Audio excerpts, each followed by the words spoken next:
apart just in time. You say at least it was worth the try.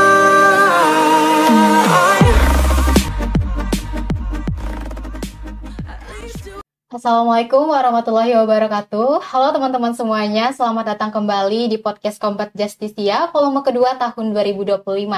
Nah, dengan saya Hijratul Karimah Syahira selaku moderator juga nih pada hari ini yang akan membersamai acara podcast kita hari ini. Dan bersama rekan saya, perkenalkan, nama saya Muzadi Ali Syafi, mahasiswa hukum angkatan tahun 2024 yang kali ini juga akan menjadi moderator dan membersamai rekan saya itu Rima. nah, teman-teman semuanya, pada podcast kali ini nih, kita akan membawa dan juga membahas kembali hal-hal yang tentunya sangat insightful bagi mahasiswa-mahasiswa hukum di luar sana, tentunya yang ingin meniti karir mereka. Salah satu antaranya adalah seperti publikasi ilmiah ataupun kepenulisan ilmiah, dan juga pendidikan di kancah internasional untuk menjadi akademisi nantinya. Nah, langsung saja nih kita sapa narasumber keren dan luar biasa kita yang sudah hadir juga di ruangan ini nih. Ada Bapak Muhammad Ihsan Alia SH LLM. Selamat datang di podcast Kombat Justisia, Bapak. Halo. Ya, salam kenal, teman-teman. Nah, jadi teman-teman semua, Pak Ihsan sendiri merupakan dosen Fakultas Hukum di Universitas Andalas dengan Departemen Hukum Perdata. Beliau juga pernah menempuh pendidikan di luar negeri, yaitu University of Glasgow di Inggris, dan juga merupakan peneliti senior di Pusat Studi Konstitusi Fakultas Hukum Universitas Andalas.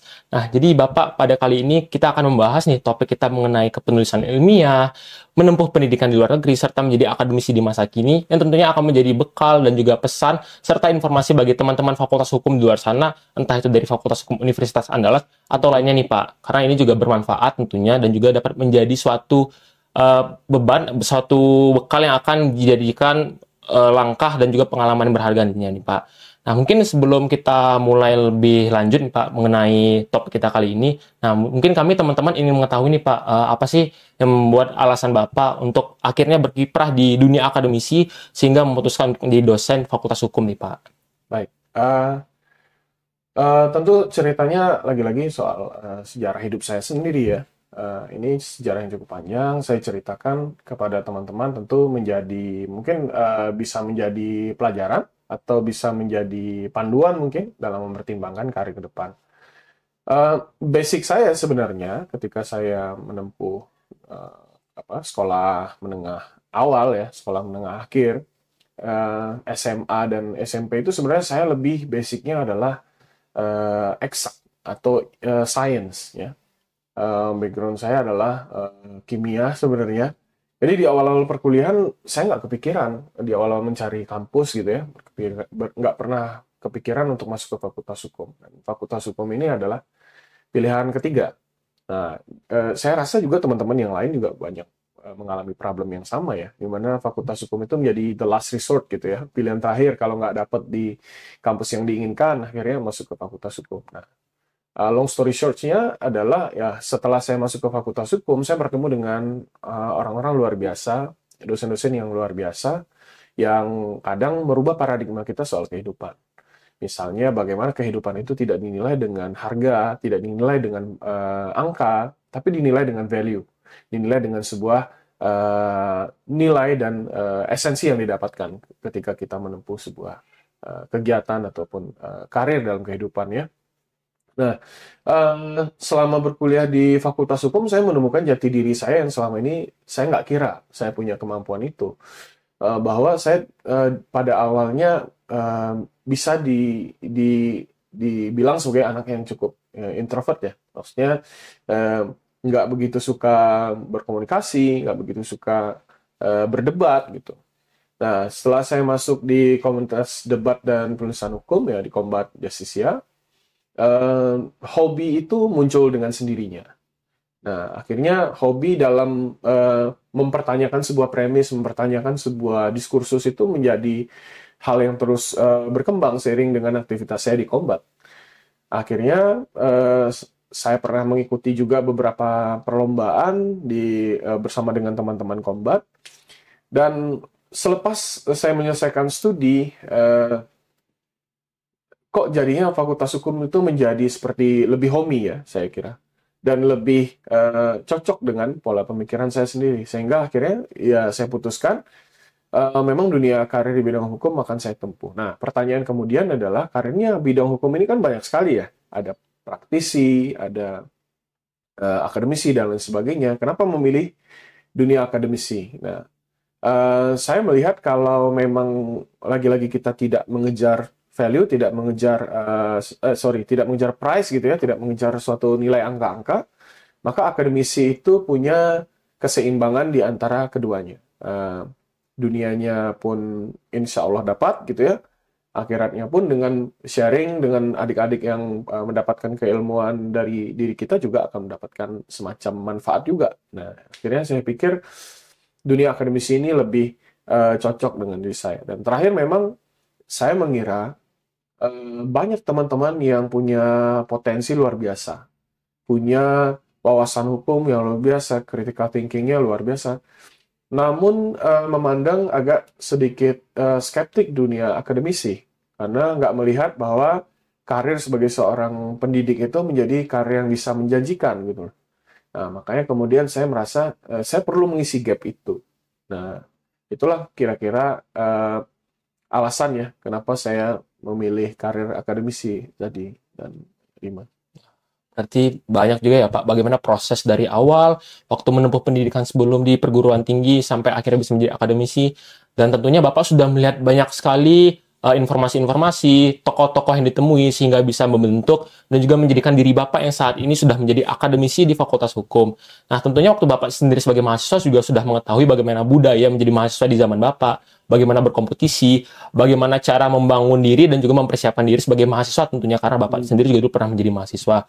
Nah, berdasarkan sudut pandang Bapak nih, sudah pernah menjadi mahasiswa hukum yang sekarang saat ini menjadi akademisi, apa sih menjadi perbedaan secara signifikan menjadi mahasiswa hukum di zaman Bapak menjadi mahasiswa dan mahasiswa hukum di saat ini, Pak, yang sudah ada perkembangan era digital tentunya? Oke.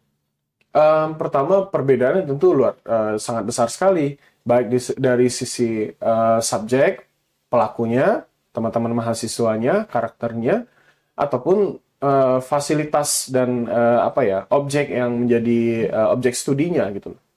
Pertama dari sisi subjek sendiri. Di era saya itu di tahun 2010 2012 subjek hukum mahasiswa yang masuk ke Fakultas Hukum itu saya kira kebanyakan adalah orang yang memang persentase yang benar-benar pengen jadi orang hukum itu saya kira sangat kecil ya. Karena memang di saat itu saya pun punya banyak teman-teman yang satu angkatan yang benar-benar memang dari awal itu saya cita-cita mau jadi seorang hakim misalnya atau pengacara, itu jumlahnya sangat kecil. Kebanyakan adalah orang yang memang background-nya kuliahnya sosial, pengen kuliah sosial, dan salah satu yang terbaik di Universitas Andalas itu adalah Fakultas Hukum. Atau mungkin pertimbangannya adalah seperti saya tadi, mengambil dua jurusan yang memang sangat diinginkan, lalu ada satu jurusan yang kalaupun lulus di situ, is a safe zone lah, ya kan? Nah, itu perbedaan subjeknya. Yang kedua, karakteristik subjeknya pun berbeda. Ya. Banyak teori yang sudah membuktikan, studi yang menjelaskan bahwa generasi teman-teman ini dengan generasi kami punya kultur dan behavior yang berbeda, ya kan? Tapi saya mengira perbedaan itu nggak terlalu signifikan. Misalnya, kalau di era kami itu masih sangat dekat dengan pendidikan yang diturunkan oleh gen alpha, baby boomers misalnya kan, artinya orang-orang yang lebih tua itu kan pendidikannya lebih saklek ya. Sementara di era teman-teman tuh pendidikan sudah lebih fleksibel misalnya. Lalu soal karakteristik dan kepribadian sendiri. Tapi saya kira perbedaan itu nggak terlalu signifikan. Perbedaan yang paling signifikannya adalah letak pada fasilitas. Nah, teman-teman sekarang ini diuntungkan dengan lebih aware-nya kampus kita, lebih kolaboratifnya kampus kita dalam memfasilitasi teman-teman yang ingin berkembang. Misalnya dalam hal perlombaan, dalam hal mengikuti kegiatan ekstrakurikuler, ataupun dalam memastikan seluruh fasilitas pendidikan itu memang diberikan yang terbaik.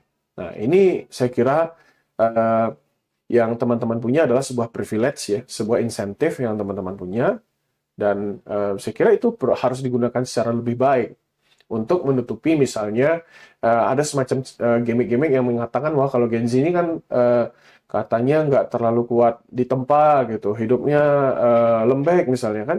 Tapi saya kira itu sebuah perspektif yang sulit juga dibuktikan kebenarannya. Karena teman-teman hari ini sebenarnya punya privilege yang banyak, lebih baik, orang tua sekarang tuh lebih aware soal pendidikan, soal bagaimana menjaga balance-nya mental dan physical health-nya anak gitu ya. Jadi saya kira bedanya dulu dan sekarang ada bedanya, tapi dua-duanya punya plus minusnya masing-masing. Wah, menarik sekali apa yang sudah disampaikan Pak Ihsan ya teman-teman. Jadi tadi Bapak sudah menyimpulkan nih Pak, bahwa baik dari generasi Bapak maupun generasi sekarang itu memang memiliki ciri-ciri dan juga keunikannya sendiri, mulai dari kultur maupun fasilitas ya Bapak. Di mana saat ini kita sudah memiliki lebih banyak fasilitas, sudah didukung oleh universitas maupun juga orang tua kita sendiri.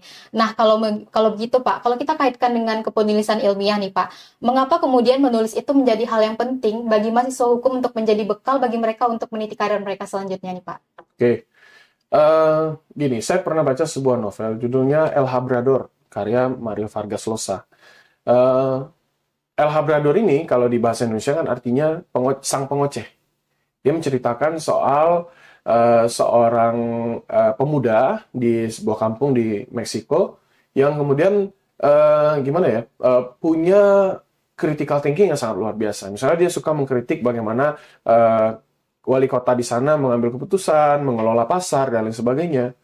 Tapi kemudian ternyata dengan dalam tanda kutip mengoceh saja, kadang-kadang tuh nggak cukup.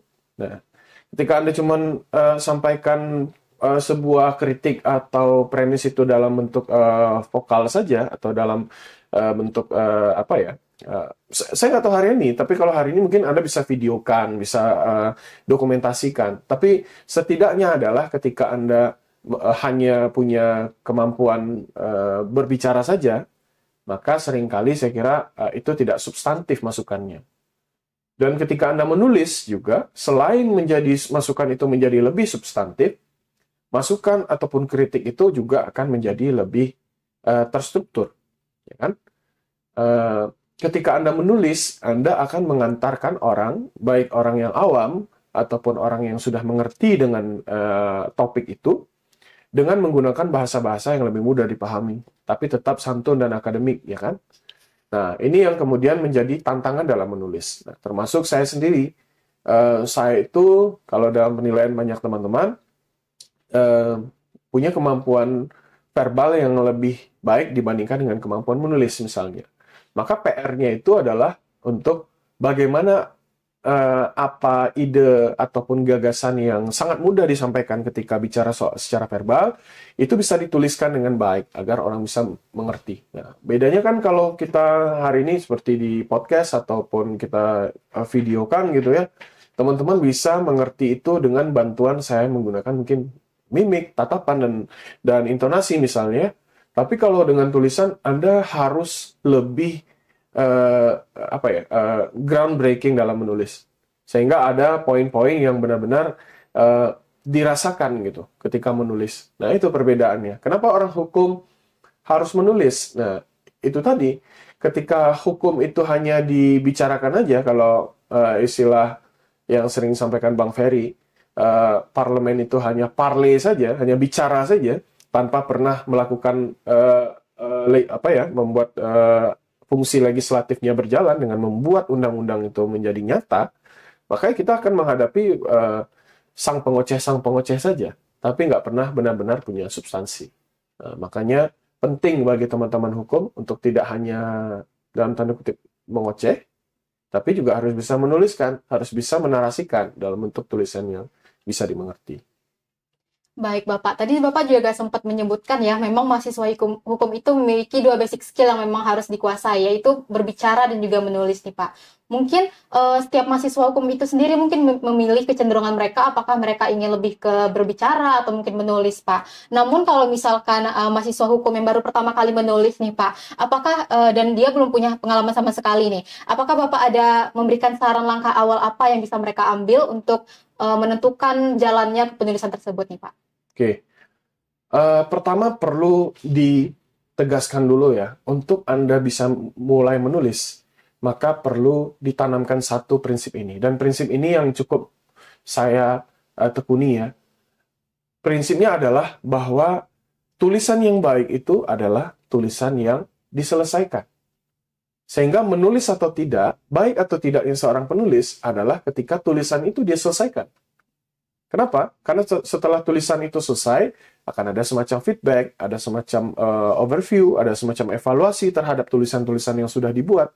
Dan saya sendiri merasakan, kalau saya bandingkan misalnya opini yang saya tulis di Padang Express, pertama kali saya tulis Selamat Datang Presiden ke-7 untuk Presiden Joko Widodo waktu itu.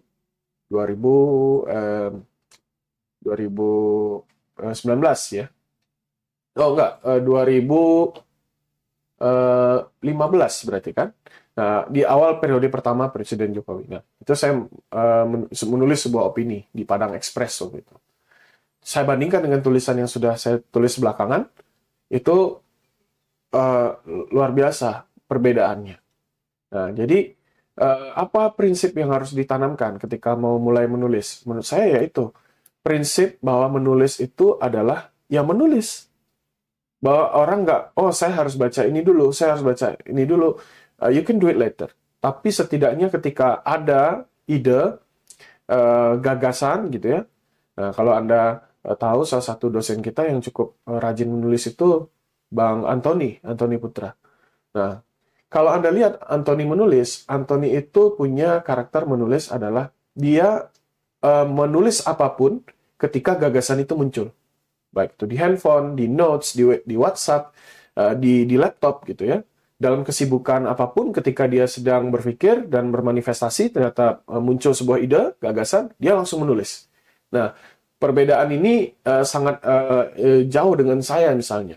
Kalau saya masih sulit untuk bisa membagi pemikiran seperti itu. Nah, maka masukan paling utama yang ingin saya berikan pada teman-teman yang ingin belajar menulis adalah memang belajarnya harus dimulai dengan membiasakan dulu menulis itu. Nah, baru kemudian setelah tulisan itu dibaca, ditulis, outline-nya kelihatan, Anda perlu menambah jumlah literasinya. Nah, kadang-kadang kalau kita sebagai seorang akademisi hukum, kita butuh pendekatan yang seimbang dalam menulis, baik dari aspek fiksi ataupun non-fiksinya. Jadi kalau Anda cuma membaca biasanya buku hukum kepailitan Ridwan Syarani misalnya, atau buku hukum acara perdata Salim misalnya. Nah, ini Yahya Harahap gitu. Nah, itu saya kira pasti gaya penulisan teman-teman yang seperti itu pasti akan sangat monoton dan datar gitu ya, seperti buku-buku kuliah. Maka perlu juga memperkaya pembacaan bukunya. Nah, seperti saya ingat di awal-awal saya menulis itu, salah satu buku pedoman saya adalah malah buku sebuah puisi yang dikarang oleh Aan Mansur. Judulnya Melihat Api Bekerja. Nah, itu malah banyak gombalan-gombalan, teknik-teknik debat, teknik-teknik tulisan yang saya malah ambil di situ gitu. Nah, tadi sebenarnya saya mau bawa nih teman-teman mungkin buku-buku yang saya sering baca, dan bahkan kalau buku Aan Mansur itu Anda bisa lihat nanti kulit bukunya tuh udah letak ya. Mungkin dalam pertemuan berikutnya kita bisa liatin tuh. Udah letak karena saya sering baca, sering bolak-balik sampai saya hafal beberapa puisinya misalnya. Nah, dan itu muncul dalam ketika saya menulis, cara memilih vocabularies-nya, cara memilih kosakata dan sebagainya. Itu. Wah, menarik sekali. Tadi Bapak sempat menyampaikan sebuah prinsip ketika kita menulis itu harus kita selesaikan ya, Pak. Itu adalah sebuah contoh nyata ketika kita menjadi strict kepada diri kita sendiri ya, Pak, di mana sebuah kebiasaan itu akan menjadi kebiasaan apabila kita itu memaksakan diri kita dan menganggap kegiatan itu positif. Yeah. Nah, setelah kita melalui berbagai kepenulisan tadi nih, Pak, biasanya itu adalah bagian merevisi dan juga memperbaiki hal-hal yang memang ada beberapa kesalahan. Nah, sekiranya langkah seperti apa nih Pak yang Bapak sarankan agar selama merevisi ataupun selama menulis itu kecil nih Pak untuk meminimalisir kesalahan-kesalahan yang mungkin akan terjadi, dan kesalahan hal-hal seperti apa yang sering disalahpahami oleh mahasiswa ketika menulis, Pak? Oke. Ketika mahasiswa menulis ataupun teman-teman yang masih di dunia akademik menulis, seringkali penggunaan pilihan kosakata. ya kan? Eh, Menulis itu berbeda dengan ketika Anda bicara seperti dalam podcast seperti ini. Maka gayanya agak lebih sedikit casual misalnya. Tapi ketika Anda menulis, Anda perlu perhatikan, apalagi kalau kemudian tulisan itu ingin diterbitkan dalam koran-koran nasional misalnya. Maka mereka sangat concern soal misalnya penggunaan EYD yang baik, lalu penggunaan tanda baca dan tanda-tanda yang baik dalam menulis gitu ya. Lalu apalagi kalau dalam menulis misalnya tugas akhir gitu ya. Maka yang perlu diperhatikan adalah pertama tentu outline atau struktur berpikirnya harus terlebih dahulu runut dalam membahas sebuah isu atau sebuah premis. Nah, kalau Anda lihat ya, ketika kita menulis juga perbedaannya dengan orang hukum dengan orang major lain apa? Bahwa ketika kita menulis, kita sudah menyepakati sebuah, menurut saya, sebuah binding morality yang mau kita angkat dalam tulisan. Misalnya, ketika kita menulis soal pemberantasan korupsi, misalnya, maka sudah ada binding morals yang kita pengen promosikan di dalam tulisan itu. Maka itu harus muncul dalam outline yang teman-teman buat. Ketika menulis sebuah tulisan, biasakan juga untuk dimulai dengan membuat kerangkanya dulu. Jangan langsung misalnya langsung bikin latar belakangnya gitu ya. Tapi coba dibikin mind map-nya dulu. Seperti apa tulisan ini yang mau dicapai apa, sehingga ketika mind map itu sudah dibuat, kelihatan mana teori-teori, mana pembahasan-pembahasan yang perlu ada dalam tulisan, ya kan? Dan berikutnya tentu harus tadi ya menuntaskan dan tekun setelah tulisan itu selesai untuk dibaca lagi, dan bahkan mungkin bisa aja minta peer review sama teman-teman sesama penulis atau sesama mahasiswa yang sudah hobi menulis juga, atau mungkin bisa minta peer review dengan rekan-rekan dosen misalnya kan, itu bisa saja dilakukan. Tapi prinsipnya adalah ketika Anda menulis itu, proses koreksi itu juga akan mengkoreksi bagaimana Anda memahami cara menulis, ya kan? Ketika Anda mengkoreksi itu, next time berikutnya, Anda ingat bahwa di tulisan saya yang dulu, saya punya kesalahan itu di sini. Saya menulis mungkin menggunakan EYD yang tidak benar, atau menulis dengan outline atau flow yang kurang mengalir misalnya. Nah, maka di tulisan berikutnya, pasti Anda akan menulis dengan lebih baik. Maka poinnya adalah ketika orang menulis, pastilah tulisannya yang awal dengan tulisan berikutnya selalu lebih baik. Nah, itu yang perlu dikembangkan. Kalau Anda lihat teman-teman dosen yang atau penulis-penulis yang handal, kalau Anda baca tulisan pertama dengan tulisan terakhir, pasti tulisannya menjadi semakin dan semakin lebih baik gitu. Wah, jadi memang ya Pak, kalau misal kita dalam menulis ini, prosesnya panjang sekali dari awal sampai akhir. Bagaimana dari cara mereka menyusun gaya kepenulisan, apa yang gagasan yang ingin mereka lampirkan dalam suatu produk karya tulis. Nah, seperti Bapak sebutkan sebelumnya, kalau misal kita dalam menulis ini sering sekali mengoreksi bagaimana produk tulisan kita dari awal hingga akhir. Nah, berarti menulis ini tidak terpisahkan dengan namanya membaca nih Pak. Nah, sebagai mahasiswa Fakultas Hukum, memang kita sangat terikat sekali membaca peraturan perundang-undangan, naskah akademik, atau bahkan jurnal-jurnal ilmiah berdasarkan penelitian-penelitian hukum yang ada. Nah, tetapi Pak, kalau misal kita membaca langsung produk ilmiah, itu seperti Bapak sebutkan sebelumnya, kadang itu bahasanya terkesan kaku dan monoton. Memang lebih terstruktur, tapi kadang ada unsur-unsur yang sulit dipahami oleh mungkin mahasiswa baru atau bahkan mahasiswa yang sudah berada di tahun kedua, karena mereka memang masih belum familiar nih Pak dengan gaya kepenulisan struktur yang kaku yang tersebut. Dan juga kata-kata yang sifatnya masih sangat ilmiah lah, yang kami sendiri masih berusaha beradaptasi. Nah, berarti Pak, kalau misal kita nih sebagai mahasiswa hukum, khususnya mungkin mahasiswa baru ya, yang baru terjun ke bidang ini, bagaimana sih Pak membangun budaya membaca yang baik, sehingga budaya membaca dengan meningkatkan literasi tersebut bisa menjadi bekal, sehingga entah itu menyiapkan tugas akhir, produk penulisan ilmiah, atau bahkan menulis suatu buku misalnya, buku sastra seperti tersebut, mereka bisa menuangkan gagasan mereka dalam bentuk tulisan, tapi diawali dengan membaca nih Pak. Oke. Nah, challenge teman-teman khususnya yang sudah terpapar teknologi yang cukup maju sekarang ya, saya kira perbedaannya dengan generasi dulu adalah kami mungkin di awal-awal umur kanak-kanak tuh belum terlalu aware dengan YouTube, belum terlalu aware dengan informasi yang terdistribusi secara singkat. Nah, kalau hari ini kan teman-teman kebanyakan informasi itu terkirimkan secara singkat, sehingga budaya membaca menjadi kurang relevan lagi kan, karena mungkin membutuhkan waktu yang lama dan proses menuntaskan satu ide dan satu tadi misalnya binding morality yang ingin disampaikan itu butuh waktu yang panjang. Nah, menurut saya ya memang budaya membaca ini harus terus dikembangkan karena sulit untuk orang bisa mengerti sebuah permasalahan secara mendalam kalau dia tidak benar-benar membaca secara tuntas apa yang ingin disampaikan gitu ya. Kalau Anda melihat orang-orang yang secara verbalnya baik, secara penulisannya baik, sudah bisa dipastikan orang itu adalah orang yang juga budaya literasinya sangat baik. Jadi, membaca poinnya adalah untuk menjadikan tulisan Anda itu menjadi realistis, up to date, dan memang memiliki kedalaman makna. Nah, kalau Anda hanya menulis dengan asumsi, menulis dengan critical thinking saja, ada bagian-bagian tertentu, khususnya soal doktrin, soal pemahaman teoritis yang mungkin saja teman-teman belum bisa menjelaskan secara tuntas karena belum pernah membaca, gitu ya, atau kurang membaca. Jadi ini juga sebenarnya motivasi tidak hanya terhadap teman-teman mungkin yang ada di ruangan ini atau para penonton saja, termasuk terhadap diri saya sendiri juga.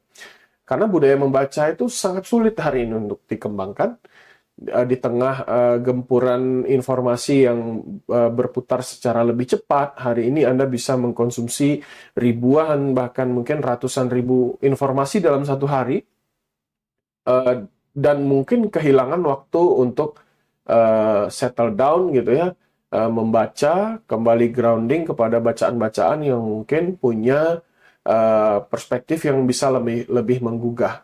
Dalam pertemuan yang lain, saya pernah menyatakan bahwa esensi orang ketika dia bekerja atau menulis atau meneliti sendirian, atau dengan menggunakan alat bantu, berupa misalnya hari ini teman-teman punya AI, gitu ya, punya Artificial Intelligence, Generative AI yang bisa membantu untuk menarasikan sebuah ide. Perbedaannya dengan ketika Anda menulis sendiri adalah adanya suatu momen di mana Anda mungkin tergugah. Nah, ini saya sampaikan dalam sebuah podcast, itu seminar ya, dalam sebuah seminar bersama teman-teman Kombat juga. Bahwa ada sebuah kejadian yang disebut sebagai Eureka Moments, kalau Anda tahu, ditemukan oleh Archimedes. Ketika Archimedes menguji teorinya soal volume air, apakah ketika kita masuk ke dalam sebuah wadah yang berisikan air, volume air yang tumpah itu sama dengan volume tubuh kita. Nah, ini ketika dia membuktikan bahwa volumenya ternyata sama, dia berteriak dengan bahasa Yunani, mengatakan Eureka, saya temukan, gitu. I found it, gitu. Nah, ketika Anda membaca dengan baik, menulis dengan baik, dan lakukan sendiri proses yang berkepanjangan itu, maka Anda akan mengalami itu. Anda akan tergugah, misalnya kalau membaca tulisannya How Democracy Die, misalnya David Ziblatt itu, Anda akan tergugah dengan bagaimana ternyata, oh sama ya, Amerika itu mengalami kematian demokrasi yang sama seperti yang terjadi di Indonesia misalnya. Itu poin saya. Kenapa harus membaca? Karena Anda harus mencari momen itu untuk bisa membuat tulisan dan mengerti sebuah premis dengan baik. Baik, Pak. Jadi memang membaca ini prosesnya berkepanjangan, namun memang dia berkelanjutan. Apakah itu akan kita gunakan untuk menghasilkan produk tulisan, atau misal kita memahami informasi melalui sudut pandang yang lain, karena kan tulisan itu kadang merupakan suatu media komunikasi antara si penulis dengan si pembaca. Yeah. Nah, tentunya dengan membaca dan menulis dengan menjadi hal yang tidak terpisahkan ini menjadi hal yang bermanfaat nih, Pak. Nah, Bapak sendiri sudah menempuh perjalanan dan juga pendidikan di luar negeri dengan bekal-bekal tersebut. Nah, bagaimana sih bisa Bapak ceritakan bagaimana langkah awal Bapak bisa menempuh pendidikan ke luar negeri nih, Pak? Oke. Setelah saya menyelesaikan studi S1 di Universitas Andalas, saya punya target yang memang dari awal sudah saya pasang, bahwa em, balik lagi ketika sejarah saya masuk ke Fakultas Hukum, em, saya bersekolah itu di SMA yang cukup favorit ya, di Kota Bukit Tinggi. Sehingga ketika saya lulus di Andalas, saya sedikit merasa insecure. Apakah saya nggak tahu apakah mungkin saya sedikit kurang bersyukur, ya kan? Tapi setidaknya di saat itu yang saya rasakan. Saya merasa sedikit insecure karena merasa seharusnya saya bisa lebih baik, nggak di UNAN nih harusnya. Dan saya yakin teman-teman banyak yang merasakan itu. Kenapa saya di UNAN? Teman-teman saya waktu SMA nggak sepintar saya kok bisa di UI atau bisa di ITB misalnya. Maka saya ingin pasang sebuah niat setelah saya positif untuk berkuliah sampai selesai di UNAN. Maka niat yang saya pasang adalah ini adalah milestone pertama, ya kan? Milestone pertamanya adalah saya selesai dulu dengan baik, dengan nilai yang memuaskan, dengan tetap menyeimbangkan dengan kegiatan-kegiatan yang lain. Di semester ketiga itu saya langsung bergabung di Pusako, jadi pemagang lah di sana, ya, jadi intern. Nah, selama dari 2013 sampai saya selesai di 2016, itu memang saya nikmati dunia perkuliahan itu dengan lebih banyak berkegiatan di Pusako dibandingkan pergaulan saya dengan teman-teman. Jadi kalau Anda tanya, saya termasuk yang kurang nggak begitu punya banyak teman di angkatan saya dulu. Ada beberapa teman yang memang sangat dekat, itu saja. Dalam pergaulan saya nggak begitu banyak bergaul. Nah, tapi kemudian saya merasa saya ingin menguji diri saya sendiri setelah saya selesai di Universitas Andalas ini, apa yang bisa saya lakukan, gitu ya. Nah, karena memang saat itu saya pengen jadi dosen dan syaratnya harus minimal S2, akhirnya saya pikir kenapa nggak coba iseng-iseng saya jadi dosen, jadi mahasiswa di kampus luar negeri gitu. Nah, ditambah lagi dengan kemampuan bahasa Inggris yang sudah saya pelihara sejak lama. Kalau teman-teman yang kenal dengan saya tahu sekali bahwa sejak SD itu saya sering kalau pulang sekolah di kelas 5, kelas 6 SD itu diajak oleh beberapa teman-teman di lingkungan rumah saya di Bukit Tinggi itu menjadi tour guide di Kota Bukit Tinggi. Jadi jadi tour guide kalau lihat ada orang asing gitu ya, turis mancanegara yang lagi muter, strolling around Bukit Tinggi, pasti saya beranikan diri buat nyapa-nyapa. Saya masih ingat salah satu cerita yang cukup unik. Saya mengarang sebuah jembatan yang ada di Kota Bukit Tinggi dan saya bilang itu, this is Siti Nurbaya Bridge, where Samsul Bahri meet Siti Nurbaya. Nah, itu mereka percaya-percaya aja gitu. Nah, dan singkat cerita dari situlah kepercayaan diri dan kemampuan bahasa Inggris saya itu tumbuh ya. Sehingga setelah saya selesai studi S1, saya kira bahasa Inggris menjadi salah satu kemampuan yang bisa saya andalkan. Dan akhirnya saya pertimbangkan untuk mengambil beasiswa untuk sekolah di luar negeri. Nah, itulah alasan kenapa saya kemudian memilih sekolah di luar negeri. Jadi, baik, terima kasih Pak. Jadi memang dari awal Bapak sudah menentukan nih milestone pertama menjadi mahasiswa Fakultas Hukum, sudah memproyeksikan langkah-langkah untuk kedepannya, entah waktu menjadi akademisi, dengan proyeksi untuk menjadi mahasiswa juga di luar negeri, dan tentunya kita memang dalam menempuh pendidikan itu bermanfaat nih Pak. Nah, tapi tentunya dalam pendidikan dalam negeri dan juga luar negeri itu ada sekali berbagai budaya yang berbeda. Selain itu persaingannya juga, iklim persaingannya mungkin berbeda, serta cara kita mencari informasi itu mungkin berbeda ya Pak, karena memang kita di luar sana itu bertemu dari mahasiswa mancanegara yang dari banyak sekali latar belakang budaya. Nah, tentunya Pak, dari perjalanan Bapak selama menempuh pendidikan nih Pak, menempuh pendidikan di luar negeri, apa saja sih cerita mengenai manfaat ataupun misal hal-hal yang sangat tidak dapat terlupakan nih Pak, yang menurut Bapak hal inilah yang membuat saya sangat dalam menempuh pendidikan di luar negeri ini merupakan hal yang tidak bisa terbayarkan gitu dalam mencari pendidikan ya Pak, dalam mencari informasi dan juga lain sebagainya. Itu merupakan hal yang sangat penting bagi Bapak. Oke.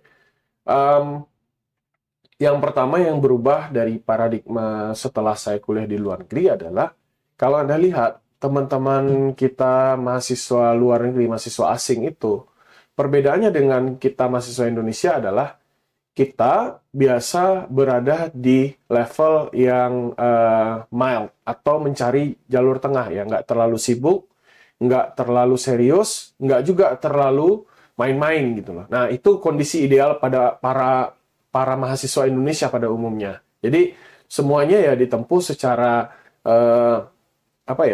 secara gitu-gitu aja gitu. Nah, kalau kita lihat teman-teman yang kuliah misalnya di ITB atau kedokteran, jurusan-jurusan ataupun kampus-kampus top Indonesia misalnya, mereka kan punya ini ya, fighting willingness yang lebih tinggi gitu ya. Dan kita lihat juga ritme mereka berkuliah itu lebih berat dibandingkan kita kan.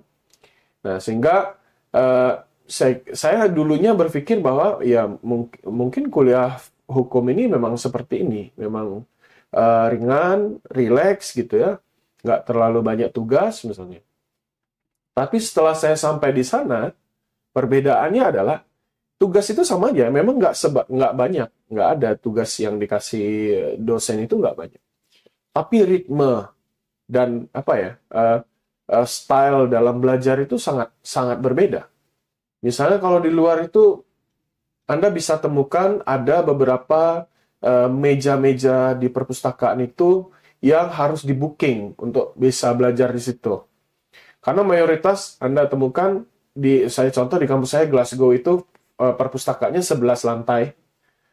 Tapi kalau Anda datang di waktu-waktu rush hour, di waktu UAS atau di waktu lagi akan tugas akhir, akan sangat sulit untuk bisa dapat meja aja buat belajar, itu sangat sulit. Akhirnya ada orang yang ngambil buku di perpus, tapi belajarnya terpaksa harus lesehan atau mungkin di lantai kantin gitu ya, atau di meja kantin misalnya. Dan untuk belajar di perpus itu sulit. Jadi yang pertama saya lihat adalah orang mahasiswa asing itu terdidik untuk bekerja pada saat waktu bekerja, dan benar-benar bermain pada saat waktu bermain. Jadi kalau saya punya teman dekat ya, satu bangku dengan saya, namanya Julian, mahasiswa dari Jerman. Dia adalah mahasiswa Jerman keturunan imigran Somalia. Jadi dia berkulit gelap gitu ya, tapi warga negara Jerman.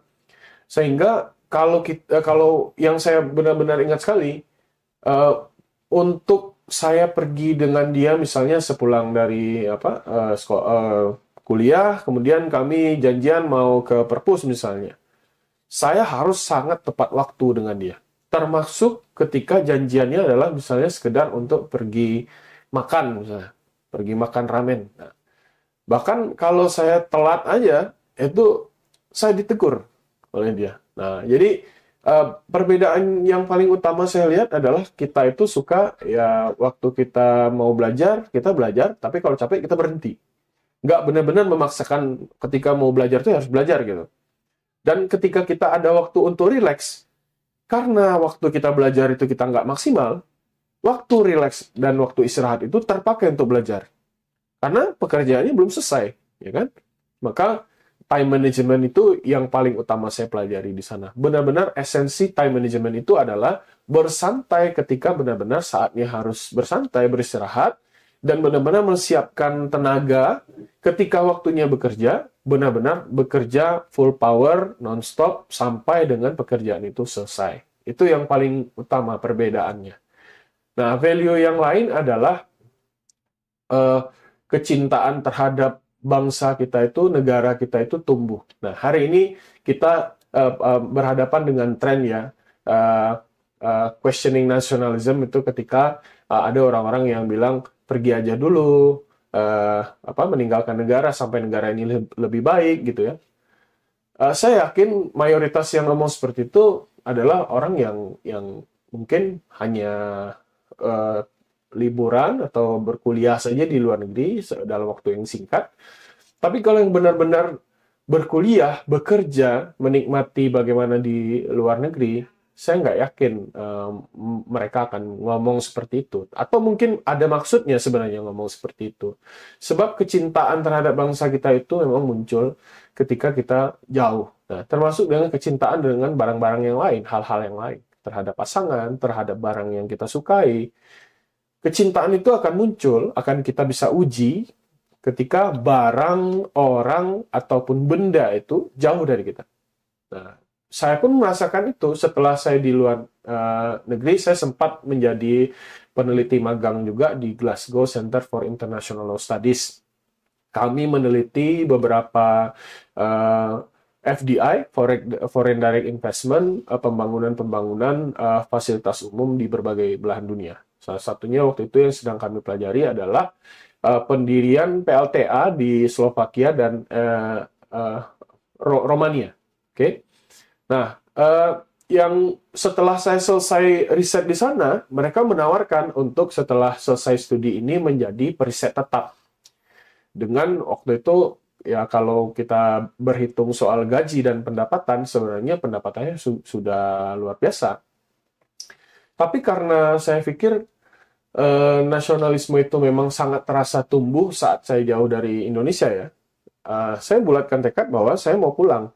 Saya mau pulang, mungkin berkarir sebagai seorang dosen di Andalas, sambil mengembangkan hobi-hobi saya yang lain, yang mungkin bisa menjadi sumber keuangan yang lain juga. Misalnya saya hobi ngulik soal AutoCAD, soal arsitektur. Hari ini juga sambil saya jadi dosen, saya juga ngulik-ngulik soal arsitektur, soal konstruksi misalnya. Nah, ini kan hobi yang juga mendatangkan keuntungan. Nah, dan hobi-hobi lain. Tapi pada prinsipnya yang saya pelajari, poin kedua yang saya pelajari ketika saya kuliah di luar negeri adalah seberapa benci pun Anda terhadap oknum, terhadap orang yang sedang mengelola negara ini, ketika Anda merasakan peran negara itu, saya kan kuliah dengan beasiswa dari negara ya, dari LPDP. Dan ketika Anda merasakan bagaimana rusaknya bangsa kita ini, dan kita perlu hadir untuk melakukan perubahan, maka nasionalisme itu akan muncul. Jadi, berkuliah di luar negeri itu seharusnya, asumsinya adalah bukan malah membuat orang jadi ingin menetap dan meninggalkan negaranya, tapi harusnya adalah membuat dia punya tekad untuk mungkin hari ini menetap, tapi someday saya harus balik dan bangun bangsa saya. Nah, itu yang menurut saya yang paling besar sekali pengaruhnya. Jadi tidak ada yang lebih bernilai daripada tinggal di negeri sendiri, daripada menjadi raja di negeri orang, lebih baik menjadi orang biasa tapi di negeri sendiri. Itu poinnya. Wah, ceritanya sangat luar biasa nih, Pak. Bagaimana cara Bapak menempuh pendidikan luar negeri? Memang ada nilai-nilai yang mungkin sangat berbeda dengan negara kita, tapi bisa diambil dari negara mereka. Namun pada akhirnya memang apa yang menjadi kecintaan kita lahir dan besar di sini itu memang hal yang sangat tidak terpisahkan dan menjadi hal yang sangat berharga bagi kita. Dan juga seperti Bapak sebutkan sebelumnya bahwa kita menempuh pendidikan di luar negeri, tapi kita memiliki tujuan sebenarnya untuk mengabdi lagi di negara kita, untuk memajukan bangsa, serta mungkin kita bisa membuat efek yang memberikan manfaat berkelanjutan atau bisa menginspirasi banyak orang di negara kita. Nah, tentunya nih Pak, dalam kita mempersiapkan ke luar negeri itu tidaklah hal yang mudah. Kita bersaing juga dengan baik itu dari teman-teman dari dalam negeri, bahkan dalam satu fakultas, dalam satu kampus, atau bahkan kita ingin mencari beasiswa yang lain dengan juga ada peminat-peminat yang banyak. Nah, saran dari Bapak nih Pak, bagaimana sih kami mahasiswa Fakultas Hukum tentunya yang ingin melanjutkan ke luar negeri, bagaimana cara kami mempersiapkan dalam mengolah bekal kami saat ini sehingga kami bisa mampu untuk bersaing dan juga melanjutkan pendidikan ke luar negeri nih Pak? Oke, pertama tentu mungkin belajar dari pengalaman saya perlu ada milestone-nya harus jelas dulu. Mau kuliah ke luar negeri untuk apa? Kalau untuk sekedar liburan dan bersenang-senang, percaya sama saya, mungkin setelah 2-3 bulan itu tinggal di luar negeri itu udah jadi membosankan. It is a good way to mungkin membuat exposure yang baik di sosial media mungkin untuk Anda update, untuk bikin status gitu ya. Tapi in a real life 2-3 bulan itu hanya waktu yang maksimal untuk bisa dinikmati tinggal di luar negeri. Setelah itu Anda akan merasakan Anda adalah the inferiors of the universe gitu loh. Anda jadi orang yang yang nggak begitu berdampak di sana. Jadi akhirnya pengen cepat-cepat pulang dan melanjutkan gitu ya. Kecuali bukan berarti saya skeptis dengan orang-orang yang dapat pekerjaan setelah kuliah di luar negeri. Tapi bagi saya kalau kuliah ke luar negeri itu memang harus pertama jelas milestone-nya apa. Saya pribadi milestone saya adalah memang untuk kembali ke Indonesia. Dan saya kembali itu saya berharap dengan alma mater yang saya bawa ke Andalas, setidaknya teman-teman seperti Rima, Zadi, Lukman, dan Iza mungkin nggak terlalu malu ya kalau punya alma mater Unan, minimal dosennya bukan dosen Unan tok gitu loh. Bukan dosen yang hanya lulusan Unan aja, tapi ada juga dosen-dosen kita yang luar biasa. Misalnya lulusan luar negeri, menulis di media nasional, ada dosen kita yang hari ini jadi komisaris di BUMN misalnya. Artinya yang ingin saya bawa itu impact kepada kampus dan alma mater sendiri. Nah, ngapain kita membesarkan alma mater kampus lain, sementara kita besar dari Green Campus ini kan? Nah, maka yang perlu dipersiapkan adalah itu tadi, milestone jangka panjangnya mau ngapain. Nah, kalau sudah jelas, maka yang perlu dipersiapkan berikutnya adalah administrasinya. Teman-teman yang sekarang di semester akhir banyak sekali yang menghampiri saya, bilang, Pak, saya tolong dibantu, Pak, saya mau sekolah ke luar negeri, misalnya. Pertanyaan pertama saya adalah, kamu sudah selesai belum? Kalau dia belum selesai, maka saya langsung bilang, selesaikan dulu. Kalau sudah selesai, gelar S1-nya baru dipersiapkan. Karena untuk menempuh gelar S2 itu nggak sama seperti Anda S1 ke luar negeri. Kalau Anda S1 ke luar negeri, biasanya dari teman-teman kelas 2 atau kelas 3, udah mulai itu persiapan ya. Kalau mau sekolah di Jerman, udah mulai belajar bahasa Jerman, udah mulai les, udah mulai segala macam. Tapi kalau Anda S2, bahkan menjelang Anda S2 pun Anda bisa bekerja dulu. Ya kan? Jadi, sekolah ke luar negeri itu yang saya tanamkan kepada teman-teman, jangan menjadi alat untuk sekedar berlibur, kepuasan sesaat misalnya, impresi terhadap orang lain gitu. Tapi berkuliah ke luar negeri itu pertama adalah a wasting time ketika tidak jelas milestone-nya, tujuannya. Saya kenal banyak sekali teman-teman saya yang kuliah di luar negeri, tapi sampai di Indonesia nggak tahu mau ngapain. Nah, itu adalah orang yang kuliah ke luar negerinya benar-benar karena ego ingin kuliah di luar negeri aja, ingin teman-temannya lihat dia sekolah di luar negeri.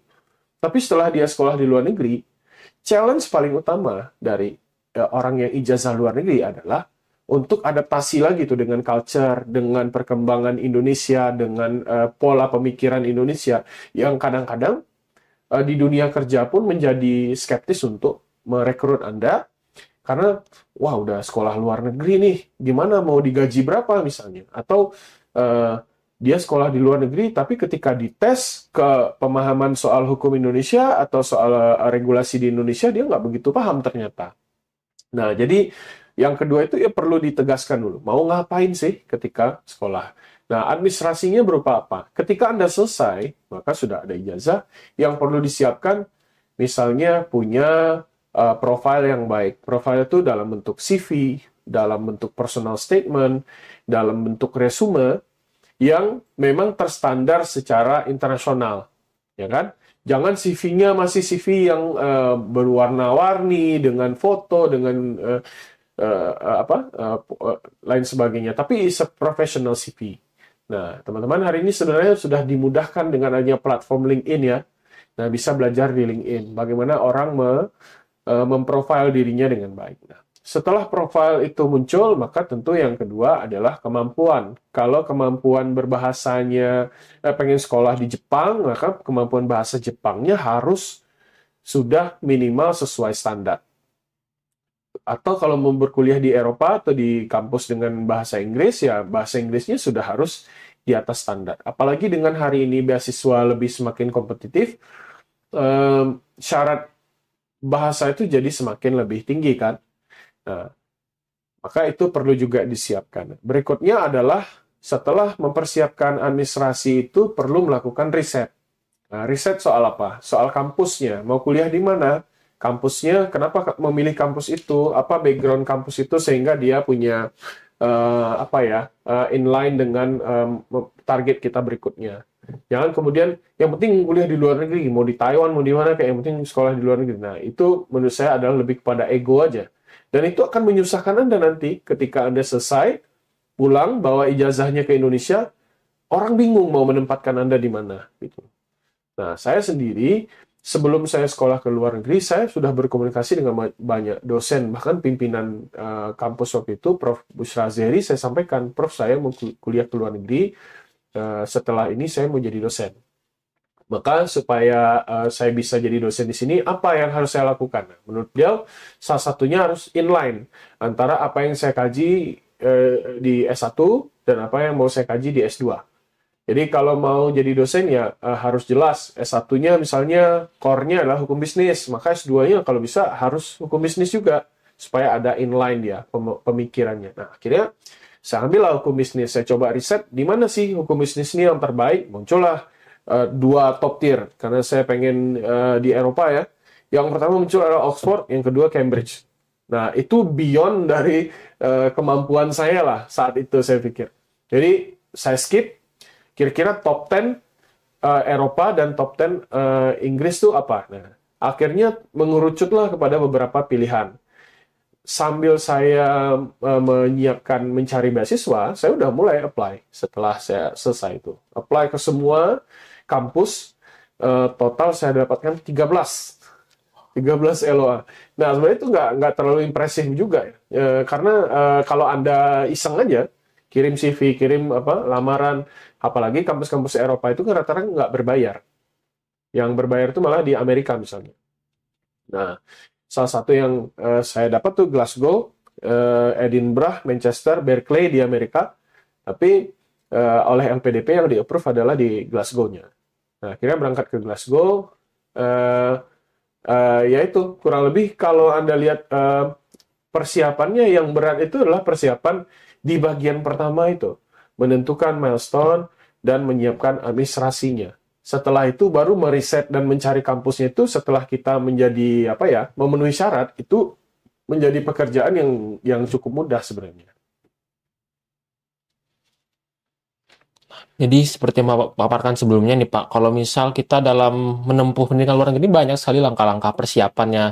Entah itu menentukan bagaimana kampus, negara, serta meriset dari jurusan mahasiswa fakultas hukumnya inline terhadap proyeksi kita ke depannya. Tentunya ini juga menjadi pelajaran bagi teman-teman semua ya, bagi mempersiapkan ke luar negeri juga harus mengetahui bahwa misalnya dalam mempersiapkan ke luar negeri terlebih dahulu itu harus mempunyai proyeksi yang jelas. Mungkin bisa Rima tambahkan apa yang ingin ditanyakan? Oke Bapak, tadi sesuai dengan yang Bapak sampaikan bahwa ketika kita ingin mengejar sebuah mimpi kita berkuliah di luar negeri, maka kita harus menentukan dulu nih milestone dan juga memastikan apakah tujuan yang kita ambil itu inline dengan bidang kita sebelumnya. Dan juga seperti yang kita ketahui, sudah Bapak sampaikan juga value-value yang Bapak dapatkan selama berkuliah di luar negeri, seperti time management, dan juga rasa nasionalisme Bapak yang meningkat ketika Bapak berada di luar sana.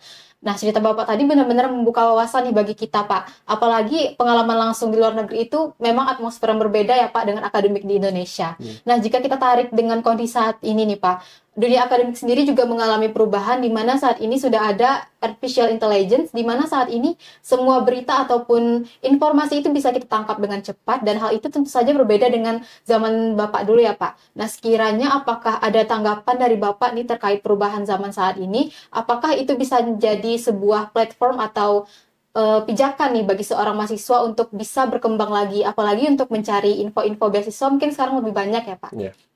Oke. Dalam konteks artificial intelligence, tentu pendapat orang bisa beragam ya.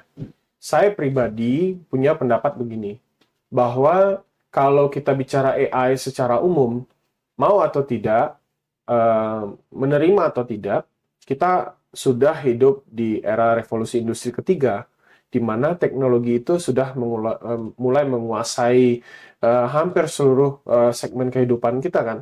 Hari ini bagaimana Anda melakukan pembayaran, bahkan misalnya menyusun schedule aja atau mengerjakan tugas-tugas, itu sangat bisa dimudahkan dengan adanya artificial intelligence. Tapi perlu ada disclaimer tentang memahami artificial intelligence ini, khusus dalam hal sosial humaniora. Saya mengira yang perlu kita disclaimer pertama adalah kalau kemudian yang kita gunakan adalah generative AI dalam menelurkan ide, dalam mengeluarkan dan mencetuskan sebuah premis, saya nggak setuju dengan adanya AI. Kenapa? Karena sulit untuk AI itu bisa melakukan assessment terhadap sebuah permasalahan itu secara objektif dan disertai dengan human conscience-nya juga. Nah, ini yang kan kelemahan daripada AI itu, salah satunya adalah kemampuan AI untuk merasakan dan punya pertimbangan-pertimbangan humanis itu sangat rendah. Itu satu. Kedua, reliability dan akurasi informasinya juga hari ini masih menjadi sebuah problem. Sehingga kalau Anda tidak benar-benar memahami apa yang dimaksud atau dibicarakan dalam sebuah diskursus, kemudian bertanya kepada AI, akan makin sesat jadinya. Tapi kalau kemudian AI itu menjadi alat brainstorming gimana? Boleh atau tidak?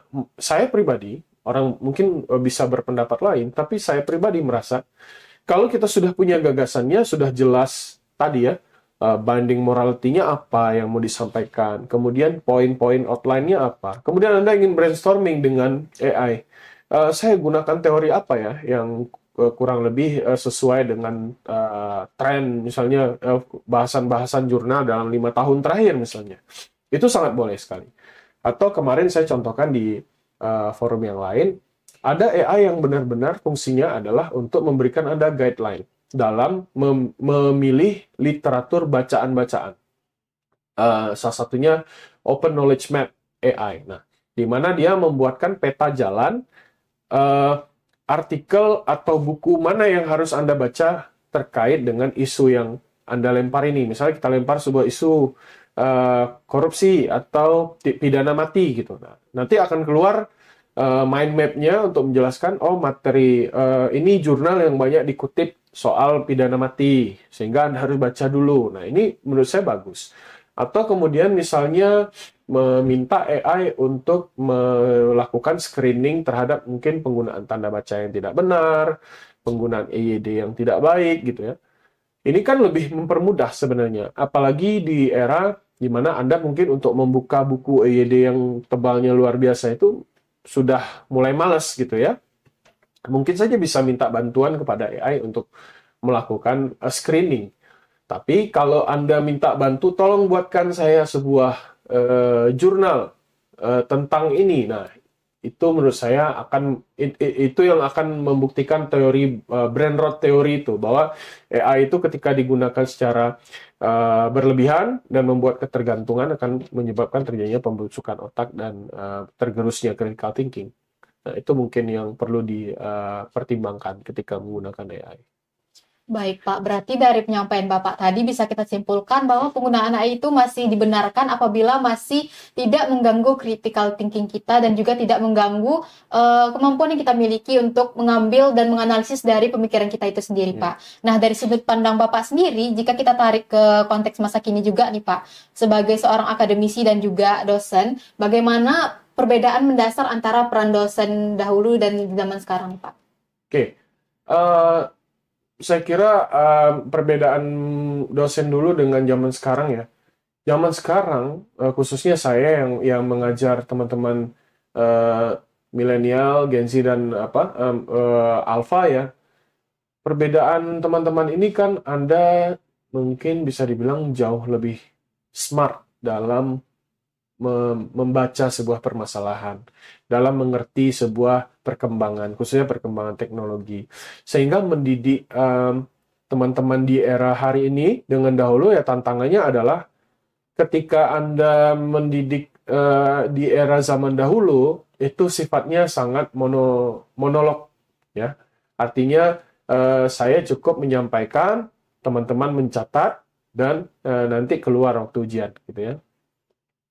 Tapi kalau hari ini, Anda in the split of seconds, Anda bisa memvalidasi apa yang saya sampaikan itu menggunakan gadget Anda saja. Misalnya kalau saya bilang sesuatu teori atau sebuah gagasan misalnya, yang menurut Anda kok agak aneh, dan Anda ingin cari kepastiannya, Nah, Anda bisa lakukan di gadget. Nah, jadi dari aspek apa ya, kredibilitas dan akurasi yang saya sampaikan di dalam kelas itu harus sangat terukur. Jadi perbedaannya dengan sekarang, dosen harus benar-benar yakin apa yang dia sampaikan itu benar-benar dia kuasai dan dia pahami. Nah, itu pertama. Namun challenge-nya adalah yang kedua, generasi hari ini cukup skeptis ketika isu yang dibahas itu tidak relevan dengan kehidupan mereka sehari-hari. Jadi saya merasakan di dalam kelas itu saya jarang temukan mahasiswa yang aktif secara umum. Tapi mungkin hanya 1 atau 2 saja yang mau memberikan feedback. Nah, kenapa kemudian saya punya memori yang baik misalnya terhadap orang-orang yang cukup aktif di dalam kelas. Saya rekan-rekan Anda ini, Iza sama Lukman ini cukup aktif di dalam kelas saya. Nah, maka saya punya memori yang cukup saya ingat gitu ya, beberapa orang yang saya rasa cukup aktif dalam kelas. Nah, berbeda misalnya kita kalau lagi-lagi kalau Anda sekolah di luar negeri, itu untuk bertanya dan diskusi dengan dosen itu rebutan. Jadi kalau ditanya any question, bisa dibilang 2/3-nya pasti angkat tangan. Nah, apa mungkin karena itu kelas S2, saya nggak tahu juga. Tapi saya lihat di beberapa kelas lain yang kelas undergrad, yang S1 juga seperti itu. Karena kultur kelasnya sudah dibangun sesehat itu ya, ketika Anda dalam kelas itu nggak ada yang dalam tanda kutip mentis Anda atau bercandai kalau misalnya terlalu aktif dalam kelas gitu ya. Nah, kalau di luar itu nggak ada yang seperti itu. Jadi, kultur kelasnya terbangun dengan baik. Nah, saya punya PR yang masih belum saya tuntaskan itu di bidang itu. Di dalam kelas saya sering berupaya untuk membangun kultur itu, tapi memang problemnya mungkin dari diri saya sendiri belum punya approach yang sesuai kepada teman-teman, dan dari sisi mahasiswanya juga cukup challenging di sekarang ini, Rima. Baik Pak, berbicara tentang karir mengenai akademisi di saat ini nih Pak, dalam memproyeksikan hal tersebut, langkah seperti apa yang bisa Bapak sarankan, dan juga strategi seperti apa yang bisa kami persiapkan bagi mahasiswa hukum di luar sana yang bercita-cita ingin menjadi akademisi di masa era digital saat ini Pak? Oke. Menurut saya karir akademisi ini ya karir yang paling nyaman di sisi Anda punya work-life balance yang baik ya. Memang problem hari ini kalau Anda bicara soal apakah dia secara financial dia sudah cukup sufficient, jawaban saya belum. Entry level sebagai seorang dosen itu cukup bisa dibilang berdarah-darah ya. Nah, ini sedang diperjuangkan juga nih oleh teman-teman asosiasi dosen untuk misalnya punya kesejahteraan yang lebih baik misalnya kan. Tidak hanya dosen, saya kira pemerintah kita punya perhatian yang sangat rendah sekali terhadap segmen pendidikan. Pada konstitusi itu sudah jelas ya, memerintahkan 20%, 1/5-nya itu harus dialokasikan untuk pendidikan. Nah, saya tidak tahu apakah ini bisa kita rubah dalam jangka panjang, tapi setidaknya yang perlu dipahami adalah ketika Anda menjadi seorang dosen, maka untuk hidup cukup sudah pasti akan Anda dapatkan. Tapi kalau untuk hidup berkecukupan, saya kira menjadi dosen nggak bisa menjadi pilihan. Jadi kembali kepada diri sendiri, mau hidupnya seperti apa. Kalau untuk hidup cukup, tapi punya in the long run, Anda punya, saya ingat ya beberapa dosen yang sangat-sangat dicintai oleh mahasiswanya. Teman-teman sayang sekali nggak ketemu. Salah satunya adalah pensiunan dosen kita, Bapak Ilhamdi Taufik misalnya. Beliau itu kalau di era saya itu sangat dilulukan. Sangat sangat dicintai oleh mahasiswanya karena beliau punya kepribadian yang dibangun sebagai persona yang hangat, dan menjadi dosen itu memang melakukan transfer of value dan knowledge gitu. Jadi kedekatan dengan teman-teman mahasiswa itu cukup baik, apalagi di saat itu juga belum terlalu santer ya pembicaraan misalnya mengenai kekerasan seksual misalnya. Nah, dan saya kira itu kan menjadi momok juga bagi dosen-dosen untuk agak sedikit menjaga jarak dengan mahasiswa hari ini. Kalau dulu Anda perhatikan, itu agak sedikit lebih fleksibel. Nah, walaupun demikian, saya kira ini hal yang baik, sehingga dosen itu punya circle mahasiswa yang lebih, dalam tanda kutip, terpilih lah. Memang orang-orang yang merasa saya mau dekat dengan bapak atau ibu itu, karena beliau smart, beliau pintar gitu ya. Nah, itu circle yang saya mencoba untuk mungkin dibangun sejak sekarang. Beberapa teman-teman di Departemen Perdata itu saya ajak untuk bergabung di sebuah pusat studi misalnya, yang walaupun kemudian pusat studi ini sulit untuk menggerakkan, tapi minimal adalah ketika saya punya mahasiswa yang di sekitar saya itu saya rangkul, ketika dia jadi seseorang, dia tahu bahwa setidaknya saya punya sedikit peran dalam menjadikan dia seperti sekarang ini. Nah, itu pun saya rasakan ketika saya bertemu dengan guru saya. Nah, apalagi ya, mungkin untuk yang ingin menjadi seorang dosen, tentu dipersiapkan kemampuan akademiknya, itu sudah pasti ketika menjadi seorang dosen, dan memang harus dibudayakan kecintaan dalam membagikan ilmu dan membagikan informasi kepada orang sekitar. Nah, dosen ini kan punya tridharma pendidikan, ya, bahwa pendidikannya itu tidak hanya pendidikan, tapi juga ada penelitian, ada pengabdian. Nah, di dalam penelitian ada proses penemuan sebuah ide, kritik terhadap kondisi ius constitutum gitu ya, nah, kondisi hari ini gitu loh. Sehingga yang terakhir ada juga pengabdian, turun kepada masyarakat, memberikan wawasan-wawasan keilmuan hukum yang terbaru misalnya. Nah, ini juga harus menjadi hal yang benar-benar dicintai untuk menjadi seorang dosen. Dan yang terakhir, tentu ketika menjadi seorang dosen, yang perlu dipelajari adalah bagaimana proses transfer ilmu itu bisa terjadi secara baik, secara komprehensif kepada para mahasiswa, dan memang mahasiswa itu menangkap apa yang ingin disampaikan dalam materi pembelajaran itu. Itu mungkin modal yang harus disiapkan. Baik, Pak. Setelah semua hal yang kita bahas hari ini, mulai dari latar belakang dan motivasi Bapak, lalu ke penulisan ilmiah, dan juga pendidikan di kancah internasional hingga menjadi akademisi di masa kini nih, Pak. Apakah ada satu pesan utama nih yang Bapak ingin sampaikan ke mahasiswa-mahasiswi Fakultas Hukum di luar sana nih, Pak? Oke, kalau Anda membaca salah satu dioramanya Shakespeare itu yang berjudul Hamlet, salah satunya quotes yang paling menarik itu adalah mengatakan bahwa hidup itu harus dijalani dengan carpe diem. Apa itu carpe diem? Carpe diem itu adalah seizing the moment.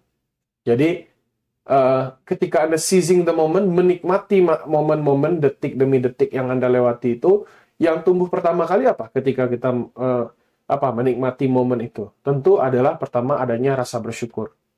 Nah, ketika kita bersyukur, ketika kita menikmati momen itu secara detik demi detik, maka kita akan sampai pada suatu stase di mana kita berada pada posisi tasawuf namanya dalam agama Islam. Anda menjalani kehidupan itu dengan sepenuhnya, dengan penuh rasa syukur gitu ya, dengan penuh rasa percaya bahwa Tuhan itu sudah mempersiapkan yang terbaik gitu kan. Nah, dan yang kedua, ini quotes mungkin sudah sangat bosan sekali teman-teman yang sering diskusi dengan saya sampaikan. Ini quotes yang menarik sekali. Saya baca di Bandara Heathrow London itu, ketika kita turun di departure-nya itu akan ada sebuah lukisan besar yang dipatri di lukisan itu, tulisan mengatakan bahwa without commitment you will never start. But without consistency, you will never finish, katanya. Jadi kalau nggak ada komitmen untuk benar-benar mau memulai, memasang milestone target kehidupan itu nggak akan pernah mulai. Tapi kalaupun sudah punya komitmen, sudah memasang keinginan, tapi nggak konsisten, ya kan? Kalau Anda konsisten disiplin, konsisten tepat waktu, maka harus tepat waktu terus gitu. Nah, kalau Anda konsisten orangnya fleksibel, orangnya suka menikmati hidup itu secara lebih rileks gitu. Ya harus konsisten seperti itu orang.